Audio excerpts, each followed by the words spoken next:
आपको ईवीएम घोटाला? नहीं, ये हम पहले से चर्चा करते थे, पर पहले हमें विश्वास नहीं था कि ऐसा भी होता है। अब की बार हमारी पार्टी के काफ़ी प्रत्याशी खड़े हुए थे और प्रत्याशी खड़े होने के बाद में भी हमने जब देखा ईवीएम घोटाला पकड़ा भी गया है, काफ़ी मशीनें पकड़ी गई हैं और मेरे ऊपर बड़ा प्रेशर हुआ, हमले भी हुए और मुझे ज़्यादा प्रेशराइज किया गया। तो हमने ये देखा ईवीएम के द्वारा ही उत्तर प्रदेश की सरकार आई है, जहाँ जहाँ की सरकार आई है ईवीएम घोटाला है, इसमें कोई शंका नहीं है। इसके लिए हम आंदोलन कर रहे हैं, इसके लिए हमने मुद्दा उठाया है। मैं पहली 16 तारीख को भी यहाँ पर आया था, अब की बार मैं अपना बड़ी मजबूती के साथ में आया हूँ और मैं ये कहना चाहूँगा पूरे देश के अंतर्गत में राष्ट्रव्यापी आंदोलन होगा। और यदि हम 1 महीने का टाइम सरकार को दे रहे हैं और कि वो अपनी बहस करे राज्यसभा और जो कि लोकसभा में ये मुद्दा उठाया जाए, यदि नहीं उठाया गया तो 1 मई से जो कि बहुत बड़ा आंदोलन होगा और आंदोलन कठोर आंदोलन होगा, हिंसात्मक तो नहीं कह सकता, परंतु आंदोलन बहुत बड़ा होगा। जितना आज तक कोई आंदोलन नहीं होगा, इस प्रकार का परिणाम होगा उस आंदोलन का। आप तो कह रहे थे बीजेपी को आने नहीं देंगे उत्तर प्रदेश में, योगी मोदी को आप खदेड़ देंगे, लेकिन ऐसा तो कुछ हुआ नहीं। देखिए, बैलेट पेपर से यदि होता है तो कोई दिक्कत नहीं है।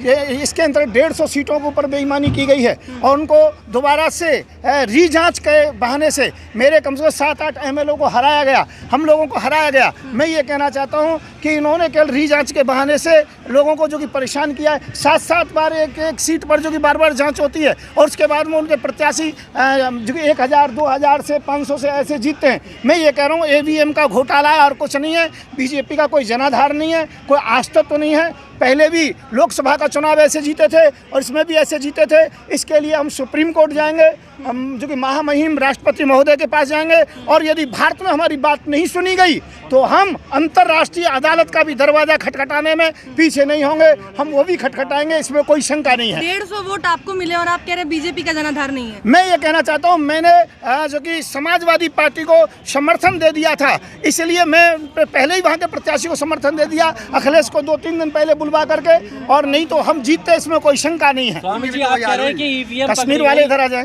स्वामी जी, आप कह रहे हैं कि ईवीएम पकड़ी गई और जिन्होंने ईवीएम पकड़ी थी वो वीडियो आई थी, उन पर मुकदमे दर्ज हुए और कहा है कि सरकारी काम में बाधा डाली गई है। मैं ये कहना चाहता हूँ, यही तो सरकार की तानाशाही है। इस तानाशाही को हम किसी भी स्थिति में नहीं चलने देंगे। पहले ही मुझे कई बार जेल भेजा है, दम है तो भेजिए। मैं ईवीएम के लिए लड़ रहा हूं और गाय के लिए भी लड़ रहा हूं कि गौ को राष्ट्रीय दर्जा देना चाहिए। कांग्रेस ने गाय के मांस का प्रचलन चलाया था और इसके बाद में आज बीजेपी चौगना गाय का मांस बेचती है और मुसलमानों को बदनाम करती है, भारत के मुसलमानों का, और जो बीफ कंपनियां अधिकतर हिंदुओं की है। इसी प्रकार से मेरे दोनों मुद्दे हैं और ईवीएम मशीन जो भी पकड़ लेता है उसी को सस्पेंड कर देते हैं, उन पर केस चला देते हैं। मैं ये कहना चाहता हूँ, ईवीएम के चुनाव नहीं होगा, नहीं होगा, नहीं होगा।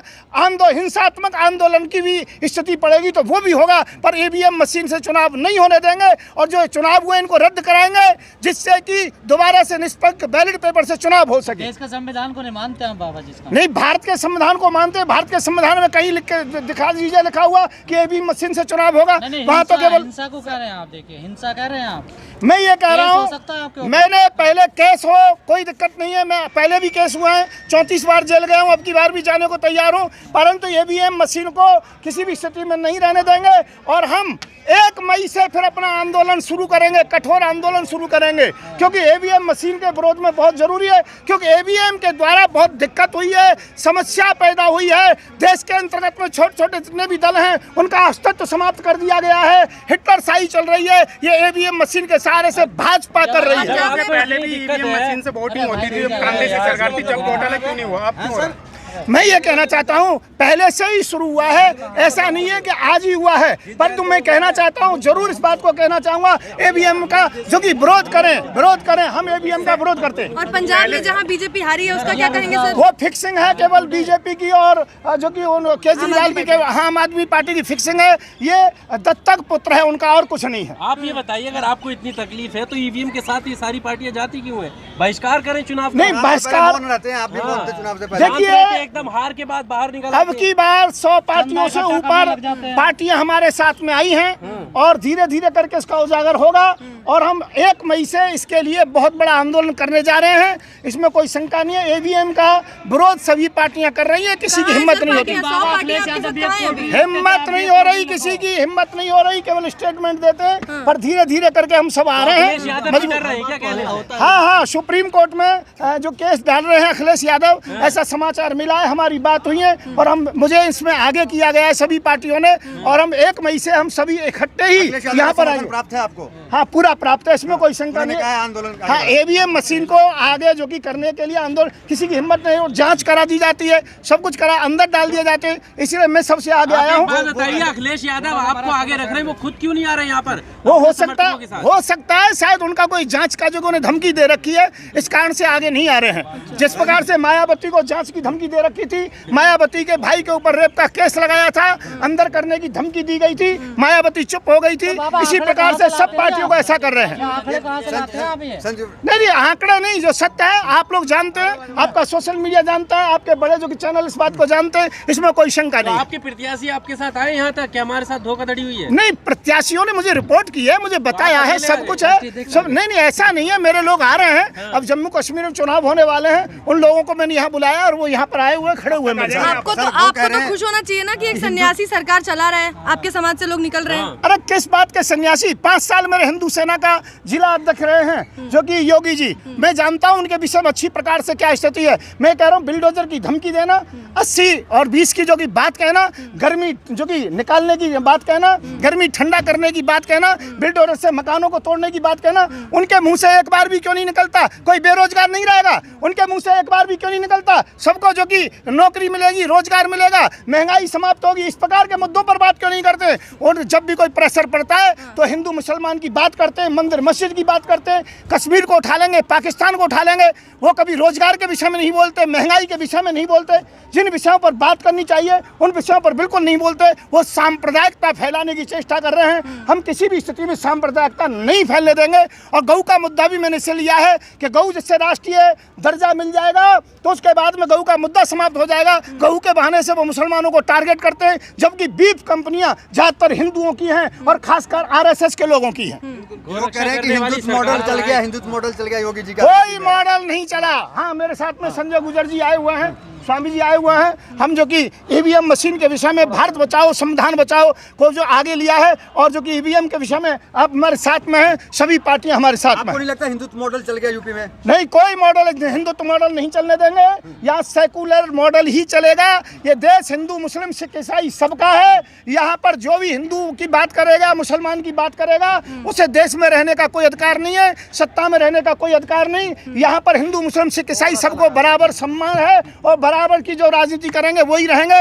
ये कुछ दिन चमक सकते हैं। आप कह रहे हैं गौ को राष्ट्रमाता बनाने की, मुसलमान तो नहीं मानता राष्ट्रमाता? खूब मुसलमान मानते हैं, सब मुसलमान मानते हैं कि राष्ट्रीय दर्जा दिया जाए और झंझट हटाया जाए कि हर बार मुसलमान, कोई मुसलमान आज की डेट में, मैं ये कहना चाहता हूँ, कोई भी मुसलमान 1-2 किलोमीटर गाय को लेकर अपने घर नहीं जा सकता, दूध की गाय को, न जानो उसके साथ क्या घटना हो जाए। मुसलमान चाहते हैं, पूरा मुसलमान मेरे साथ है देश का, कि गाय को राष्ट्रीय दर्जा करा के इसका झंझट हटा दिया जाए और बीफ कंपनियां जो हिंदुओं की है वो सबके लाइसेंस कैंसिल करा दिया जाए। आप यहाँ ईवीएम की लड़ाई लड़ रहे हैं और यहाँ मोदी जी पहुँच रहे हैं गुजरात, वहाँ की तैयारी कर रहे हैं, आप भी जाएंगे? ना, बिल्कुल जाएंगे, उसमें कोई दिक्कत। मैं यहाँ पर भी गुजरात की तैयारी के लिए आया हूँ। ईवीएम हटेगी तो हमारी जीत होगी, इसमें कोई शंका नहीं है। और ईवीएम रहेगी तो हो सकता है हमको फिर भी धोखा मिले, इसलिए ईवीएम हटेगी। अंतर्राष्ट्रीय अदालत का दरवाजा खटखटाएंगे, उससे पहले सुप्रीम कोर्ट का दरवाजा खटखटाने के लिए बहुत जल्दी जा रहा हूँ।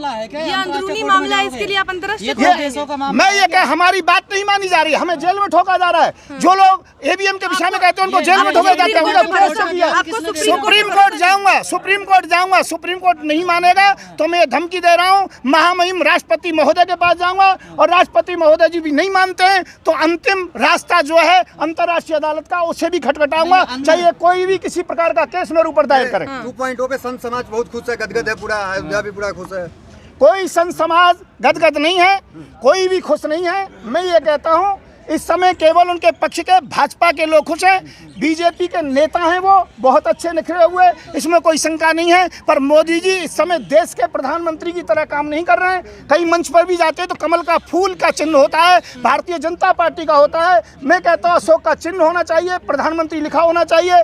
पार्टी की विशेषताएं गिनाते हैं, उन्हें देश की विशेषता गिनानी चाहिए। हम ये कहना चाहते हैं प्रधानमंत्री को निष्पक्ष होकर के देश के साथ रहना चाहिए, ना कि एक पार्टी के साथ रहना चाहिए। मोदी जी केवल अभी पार्टी के नेता हैं, देश के नेता नहीं हैं। लेकिन बीजेपी ने फ्री राशन तो दे दिया ना सर उत्तर प्रदेश में जी, आते ही फ्री राशन तो दे दिया 3 महीने के लिए फिर से। मैं ये कहना चाहता हूँ ये बड़े दुर्भाग्य की विषय है कि जो 5 साल के लिए चुना गया है और वो 3 महीने की बात कर रहा है। क्या लोगों को पागल समझ रखा है? यदि देना था तो 5 साल की बात करनी चाहिए थी कि 5 साल के लिए फ्री राशन देंगे। तो इसलिए इसका मैं विरोध करता हूं। मैं ये कह फ्री क्यों, नौकरी क्यों नहीं देते हो? सबको नौकरी दीजिए, सबको रोजगार दीजिए, सबके हाथ में काम दीजिए। फ्री में कटोरा पकड़ा रहे हो, लोगों को भीख मांगने का जो कि आप आदत डाल रहे हो, जिससे कि तुम्हारी लोग गुलामी करते रहें। मैं ये कहना चाहता हूँ हमारी सत्ता आएगी तो हम रोजगार की बात करेंगे, हम नौकरियों की बात करेंगे, हम लोगों की अर्थव्यवस्था उठाने की बात करेंगे, गिराने की बात नहीं करेंगे।